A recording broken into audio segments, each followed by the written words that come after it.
Hello, my name is Matthew Tallarini from World Baseball Network, here at the Negro League Museum in Kansas City, Missouri, with Raymond Doswell. Raymond, being the historian and the vice president of the Negro Leagues, how does it feel to run such a historic museum and pivot towards American history? Well, thanks for being here. The museum is very important to a lot of people in the country. They're learning about the history. A lot of people are discovering the history. So we're in a great space right now in terms of baseball fans and baseball interest in this history and a growing interest in African American history in general. So it's exciting work to pass. And who would you say is one of your most emblematic, iconic heroes during the 7-league stint of the Negro Leagues? Well, heroes is a strong word. I think there are some heroic performances and heroic people. I do find that a lot of the players are very interesting in their lives. What's more of interest to me is less about their play on the field, although that's important. It's the lives that they led or how they came to want to play baseball. We're standing here next to the statue on our Field of Legends of Oscar Charleston, for example. Mr. Charleston is one of the players that I think a lot of hardcore baseball fans know the name, but perhaps don't know his whole story. He's a unique individual. I can't say that he was someone that was always well liked by people, but he is one of the greatest players of all time, certainly one of the greatest center fielders of all time, a contemporary in many respects to white players like Babe Ruth and Tris Speaker and others, and was their equal in terms of play. A lot of people compared him to Ty Cobb as far as ability and temperament as well. So, and also was a great manager. But he died in the 50s, so a lot of our modern baseball fans are only now catching up to understanding his story and his legacy. And also, there's a lot of historian and players that have just paved the way in this allegiance of class, like Josh Gibson, Satchel Paige, Cristobal Toriarte, Martin Tehiga. The list is just astronomical, goes on. And there's so many greats that didn't have the chance to take on the major league opportunity because of segregation where we were in the country at that time. Although there were opportunities for a lot of those players to play against white players, either semi-professional or even professional, through many exhibition games. And it is fair to say that especially the top flight white players understood the talent that these black and Latino players had because they played against them, they saw them play, and the managers saw them play. It was just America's racial attitude that basically kept them out of the major leagues. Many of these players were coveted by white teams and white managers, but they couldn't get over the racial mores at the time to allow for that to happen. And so what we have, though, is fortunate in some respects, even though it's a shame that it had to happen this way, the Negro Leagues to be able to nurture black talent for several decades till we get to a point where all players can play the game. And what are the most amazing stories that you've heard in the past from certain Negro League players, such as Buck O'Neil, recent recipient of getting into Cooperstown recently, and also Satchel Paige? What are the most iconic stories that you have heard and been passed on? Well, there are lots of stories. The history is well chronicled through the folklore of the players and their oral histories in many respects, and different interviews that they have. All the stories are very interesting to me. I'm more interested in their background as individuals, like a great player like Monty Irvin, who was a multi-sport star in high school, played many sports before becoming a baseball player and going on to a Hall of Fame career, having played in the Negro Leagues and the Major Leagues. But one of the stories he told us in our history interview was just the fact that he was born in Alabama, and it took the family several tries of raising money after one of his sisters got married and decided to move and leave farming in Alabama to go up to New Jersey. And it took them several months to raise the money and several tries to raise the money to get his very large family by train from Alabama to New Jersey to finally settle there. And that was part of the great migration of African Americans. And across the country had to do those things in order to escape the racism in the South. And they didn't fully escape racism in the North, but it did improve for a better life for him and his family. He got to go to integrated schools, he got to play in multiple sports, and ultimately became a star in baseball. Yeah, and you had a lot of legendary teams up north, the New York Black Yankees and Newark Eagles. There's so many listed emblem teams that have played in a lot of historic Negro League World Series matchups, and the history is truly confined in our sport in so many ways, not just in the major league parameters, but in just its own class of the sport. Indeed, and basically these teams are following where African Americans traveled. I mentioned the Great Migration. They traveled to these places and settled from the South and other places into cities like New York and St. Louis and Chicago, Kansas City, looking for jobs, looking for opportunities. But we get to a point where independent black teams as businesses needed fan bases to survive. And of course in New York and New Jersey area and around Philadelphia became hotbeds for many of these teams, and they were able to entertain the growing black populations there. And of course white fans go into some of these games as well. Yeah, I mean, there's a lot of competitive, regular competition. A lot of scouts would go to these games too, just to see what was the insight, especially in the 50s. You had players like Larry Doby come up, Don Newcomb, Roy Campanella, so much of a list of like historic players, and it was just more of even a promotional circuit. Barnstorming was the bigger way to get fans in the ballpark, having Satchel Paige be a headline of having so many all-star teams throughout the history of the Negro Leagues. By the time we get to the 40s and 50s, though, integration was on the horizon. And of course, with Jackie Robinson signs his contract, with minor league contract with the Brooklyn Dodgers in 1945, the progressive and smart teams quickly moved to try to do something in terms of watching players and getting a chance to see players. So Cleveland and the American League became aggressive, the New York Giants became aggressive, but I think the leagues as a whole are still a little slow in terms of going after players. It takes between 1947 and 1959 for every major league team at the time had at least one black or Afro-Latino athlete on their roster, about 12 years for full integration in Major League Baseball. So the opportunities were there. There were certain teams like the Washington Senators who were aggressive later on when it came to especially the Cuban players, but had a team like the Homestead Grays renting their ballpark in Washington, D.C. And that included Josh Gibson and Buck Leonard at the time. So they had talent right in front of them, yet they refused to sign.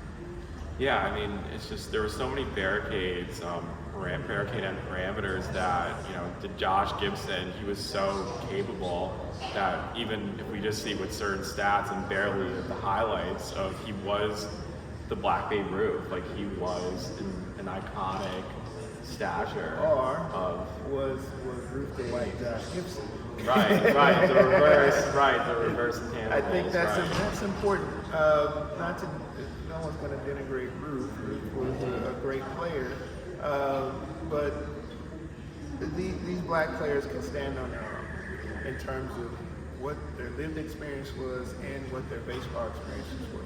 It's just unfortunate because of segregation and racism and the importance of numbers in baseball that we can't ever get a 100% true full record of these players compared to their contemporaries, nor can we compare them always head to head because of segregation and racism. They weren't allowed to play head to head. And also uncircumstanced games of barnstorming stats. It's just sometimes in the middle of the games you had pitchers that would call all 7 fielders to go out of the field and have one-on-one parameters like sold for the game. You saw that too. Well, really only one pitcher did that was Satchel Paige, and that was for the show, which he had opportunities to do to play serious games as well as make extra money doing exhibition games and things like that. But for the most part, I think what I really want folks to understand is there are a lot of legendary stories like that, and they're funny and they're fun, but these guys played baseball. They chose to play baseball when perhaps some of them probably should have been working in a factory or doing other work. But it's a great example as our president often says, the greatest example of love of the game that you'll ever witness. Because, again, they knew they couldn't play at the highest level, but they were playing at a very high level, and they made money, and they had fun, and they got to see the world in many respects. But to choose to play baseball under those circumstances really meant that you loved the game, because you didn't have to do that to support your families and do all these things.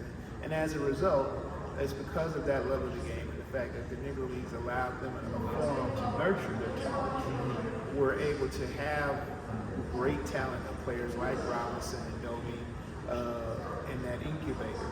And ultimately, when they come in and their contemporaries come in with them, you see the greatest influx of athletic talent in any sport in the history of the world, in my opinion, period.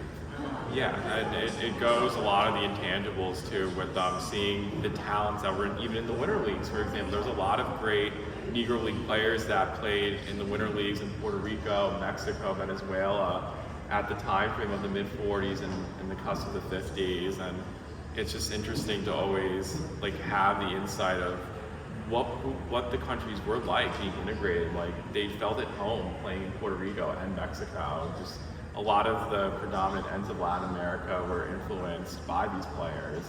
And what would you say were the most interesting stories that you have heard from these players that have played in Latin America?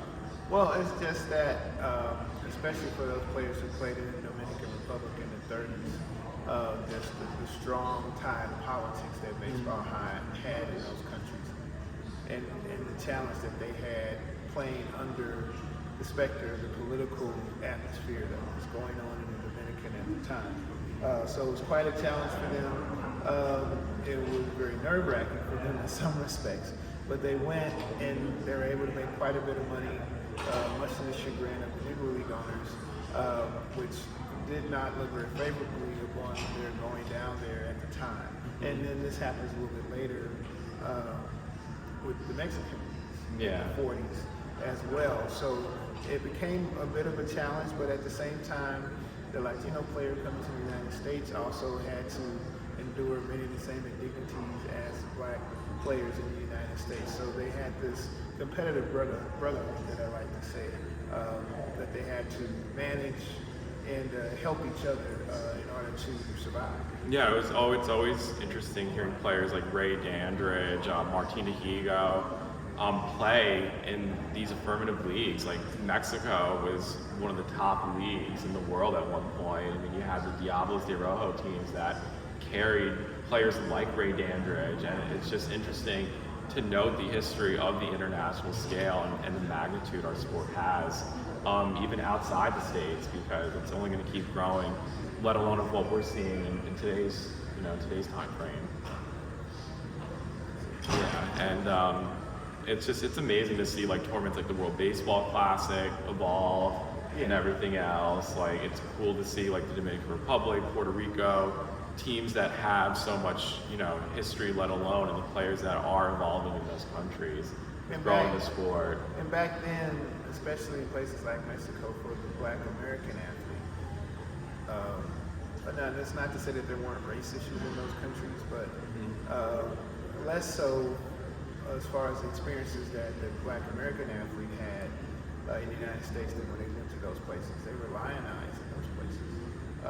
And for a handful of them, they said, they treat me like a man down here. I'm going to stay and I'm not coming back. And so those examples were there as well. Yeah, it's neat to like keep digging through the archives of a lot of history that's still even unwritten. We still are finding out about the corridors of certain cities with the history of all these franchises till this day. And it's only going to keep expanding with hoping to see MLB games at these former stadiums like Rickwood Field in Birmingham, Alabama, Patterson, New Jersey with Hinge Life Stadium. It's just going to keep growing to see exhibition games and reviving the history of, or even regular season games, for an MLB season, and just for the reviving history of where these legends of where we're standing with 9 of these guys played around. Well, we shall see on that, but I think it's just important that MLB remembers its history. I think a lot of people are concerned that MLB is trying to take over the history, which is not the case. But it is part of baseball history, and the fact that it's remembered and that it is understood within the context is important to us, and so we're able to help advise MLB and minor league teams about the importance of sharing the history and connecting people to this part of the past. And having the Kansas City Monarchs be revived as a franchise name too, the Independent American Association League team. They were formerly a different team name, if I'm not mistaken. Yeah, they were the T-Bones, and which was an interesting name and a cool name, and they had in their league had won a championship, but soon after that had kind of fell on some more difficult times. So new ownership came in and asked permission from the museum, because we own the rights to the name Kansas City Monarchs. Asked our permission to do that. And initially, our president balked at the idea, but then slept on it a little bit more and said, well, this could be a great opportunity. So not only they took off with it, it worked out well for us from a licensing standpoint, and the team won the championship in that first season. Yeah, in 2019, right? Yeah, before the pandemic. As the new Monarchs, and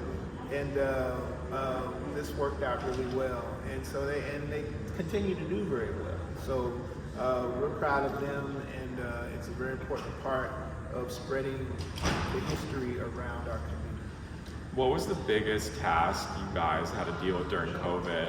Not having guests during that time span. What were the biggest enhancements of having lectures virtually and also growing the history still, if not entering the museum? Well, we purposely didn't do a lot of lectures virtually during the pandemic. We took our time to jump right into that.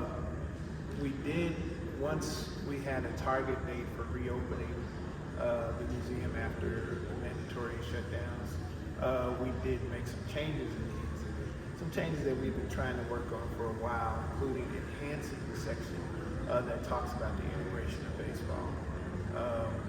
And we were able to work and finish most of that, and then later on in the year we were able to finish it completely. So that's a whole new part of the museum.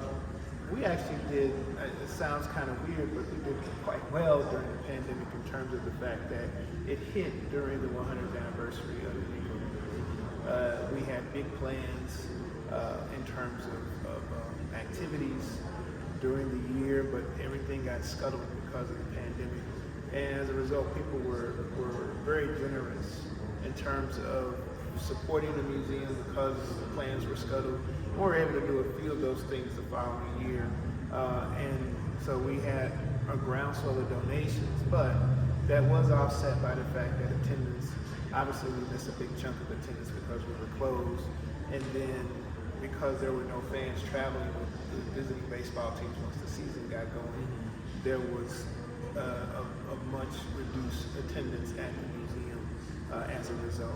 So all the positives were balanced by that negative in terms of just being able to operate and raise money. But thanks to the generosity of a lot of people around the country and around the world, we were able to keep our doors open after that, where some of these smaller institutions could not. But then once we started having fans coming back to the ballpark, I'll be frank, we were overwhelmed in terms of visitors. We had lots of visitors come, especially when certain teams are in town, which was not unusual, like when the White Sox or the Cardinals or the Tigers, teams within the region. Big market, yeah. That come to play the Royals. Those fans always travel well, I should say the Twins especially as well. But once fans started coming back, those fans came in droves, and then other fans came in droves. And it was quite crowded in the museum, and it has us thinking about making sure that we are pandemic-proof in some ways in terms of the interest, and you know, what does it mean for our future in terms of you know, adding on to the museum, what changes we need to make, but whether we even need a bigger space. But right now we're here and folks are coming in and we're very excited about it. Yeah, it's great to see the expansion of the history even branching across the East Coast with Cooperstown. It's a lot of relic artifacts that you guys have carried over to Cooperstown. I understand that Buck O'Neill's plaque was here for a little bit during this time span. No, it's not It was not here yet. Not here yet. Okay, so I got the dates mixed up. Right. Yeah. Well, and coming soon. They just made it. So it's only been at the museum in Cooperstown for just a couple of days. So, but the Royals, CNC Royals have requested having the placard here, and so it's coming to have a day here at the museum and then at Crawford Stadium. Now, we did have Satchel Paige's plaque. Okay, that's what I got mixed up by. Yeah. Here, and so we'll follow the same pattern. Though the hall has been doing that with other plaques to other cities or for living Hall of Famers when they have special days for them at different stadiums, and it's been very well received. It's a little odd to take the plaques off the wall, but you have to dare say, right? yeah, but and they didn't make duplicates of them in that way. So I think people appreciate actually getting a chance to see the actual Hall of Fame plaque. And it's usually just out for a week or two at the hall, and then it gets back on the wall. So we will have it here, and I can say that the Satchel Paige plaque experience was very well received here at the museum. We had lots of extra visitors as well for that. That was around the time when the anniversary of his induction is why they allowed to have that. So we're looking forward to it. The community is very excited about Mr. O'Neill's induction, so I expect even greater crowds for that. What was the phone call like in January just to hear Buck O'Neill's name? Well, it wasn't a phone call to us because it went to his family. What we did in this space here in the exhibition is that we had a watch party as a TV announcement came for Mr. O'Neill. And we had roughly about 100 or so people here in the space. And there was crying, there was excitement, there was all kinds of things happening here as we watched and did some live television with MLB Network as part of the announcement. So very exciting. The community was very excited to participate in it. And also MLB Network Radio, they've been doing the Black Diamond segments daily, I believe, right? During the Sirius XM radio hours, which is kind of neat to hear about those segments and the history of the players. It's the official podcast with Sirius XM featuring our president, Bob Kendrick, and so folks can get those at any time they want, either on the digital platform, Sirius, or wherever they get their podcasts. So it's been very good. Mr. Kendrick is a very good storyteller, and there's been some interesting features on the history of the Negro. That's awesome to hear, and I'm glad the history is expanding. These stories really need to be told on so many parameters for the history of our sport. It's only going to be continuing to grow with the players we're seeing today, and it's just an amazing list to see guys like Tim Anderson, Mookie Betts. They're paving the way for so many players that are going to be, just having a major league obstacle course. It's just the league of this history itself is pioneered for the guys that are touching the major league field now. And those specific players you mentioned in the museum, and they understand that. So it has very helpful for them. And considering the numbers of African American players that are in the league, although growing, is still rather small. But this is also important history for any ball player in Major League Baseball to appreciate, and we occasionally get those players here. They come and they understand that these guys help pave the way for the game today, for them to make the money they're making today, for them to have the success that they're having today, and especially for the African American player, they're growing more and more appreciative of that past. And it's just the history. It's just so forceful. I remember seeing other segments. CC Sabathia has a certain establishment with noting history about the Negro Leagues, and it's a lot of relatives from families just talk about the history. They never knew about certain stats or if they saw the games physically, and the history just keeps paddling our way from the turn of the century on, and collecting all the artifacts of everything. Well, yeah, and it just depends on how deep down the rabbit hole people people want to know in terms of the history. But there's a lot out there. We're just scratching the surface here at the museum, but hopefully we're getting the basic story out. And then as we grow, and then there are other opportunities outside of the museum in terms of people who do research or are digging even deeper into specific stories and specific information about people, players, and communities. And I think what we're finding too is that there are a lot of communities who didn't have major black baseball teams, but had some connection to black baseball. We're really trying to help people define what the Negro Leagues were, but there's all kinds of levels below the major Negro Leagues, but people are discovering that in their own communities. They think we may have that information, but we don't. It really is in their communities, and they're probably the only people that have that. But they're mining it because they want to be part of the history. They're proud to know that there is a connection to their story, to their community story, I should say. And how does it feel to just note among the players that have paved their way? Like Martin Tehigo is in like 4 different Hall of Fames. It's astronomical to think that a player like him was playing almost all 9 positions at a steady rate. And how does it feel to have a replica of him down to the right side of me? Well, actually, Martin Tehigo is our batter on this field. Oh, on this field. Yes. To the left is Leon Day, who is equally talented player. But Tehigo was an outstanding pitcher and could hit over 400. So he suits us well for having a batter on our field of legends and statues here. And his story is important because he is revered by players in Latin America and in the United States as well for how he played and what kind of person he was. For the most part, very confident man and someone who really helped support baseball in many different countries. If you had to come up with an all-star lineup for all these players, what would your lineup consist of? No, I won't do that. Won't do that. No, Okay, because but they're all in the league of. It's just that I don't see myself as the baseball historian that is trying to prove like this is an all-star lineup, but this player is better than that player, and things like that. I'm much more interested in their individual stories and how it works in the collective. As an African-American historian, less so than a baseball person who's in the stats and statistics and things like that. That's not really my personal purview. And what's important about that, but what's important about that in terms of how we present the history is that, for the most part, it's not. We get people like that who come to the museum, but the majority of people are folks who've never heard of this history before. So how does it relate to the broader American story? So those are the things that is my first purview. And then we can get into the stats of who's the best player, this or that. Yeah, there's too much of debate. There's too much of debate. Yeah.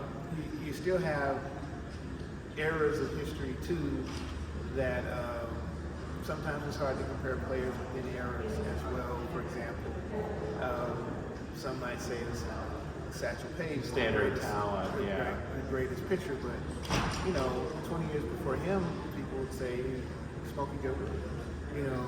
He's just in the lineage of players like Williams and Billy Rogan and Satchel Paige, and you can't compare them apples to apples because maybe they over their careers may have overlapped a little, but not in a way that you can say who was better than him. And the fact is that no one alive saw any of those guys.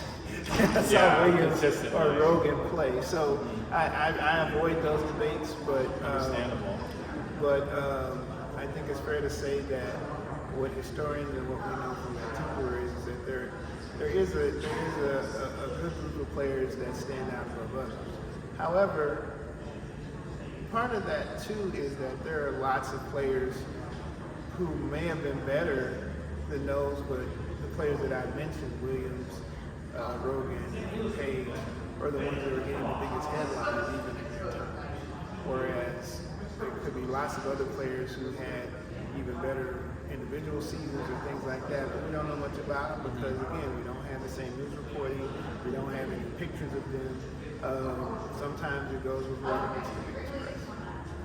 Yeah, I mean, it's a lot of hidden history still that is still digging up refinements, even in other countries too, that it's still expanding its horizon.